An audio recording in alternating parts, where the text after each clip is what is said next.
បាទជំរាបសួរពុកម៉ែបងប្អូនខ្ញុំមានថ្មម្ដុំនេះគឺមានលោហៈដូចជាមានមាសផ្លាទីនមានសំណមានដែកមានអីជាច្រើននៅហ្នឹងប្រហែលជាគេហៅថាថ្មលោហៈចម្រុះបាទសំខាន់គឺឆក់បាទឆក់បាទហើយថ្មធ្ងន់ណាស់ហើយត្រជាក់កាលនៅត្រជាក់ហ្មងថ្មត្រជាក់បើពុកម៉ែបងប្អូន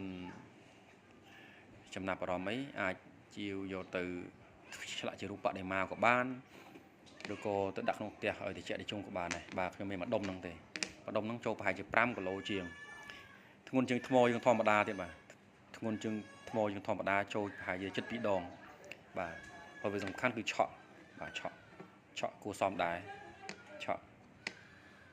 បាទឆក់គួរសមដែរដោយសារវីដេអូនេះថតមើលអត់ច្បាស់បើមើលជាក់ស្ដែងវានឹងស្អាតមានធាតុផ្លាទីនធាតុមាសធាតុសំណងធាតុដែកធាតុអីហ្នឹងទាំងអស់មកកាផ្លេដោយមានប្រាក់ធាតុប្រាក់ហ្នឹងទាំងអស់បាទបងប្អូនចំណាប់អារម្មណ៍អាចតាក់ទងបានបាទអរគុណ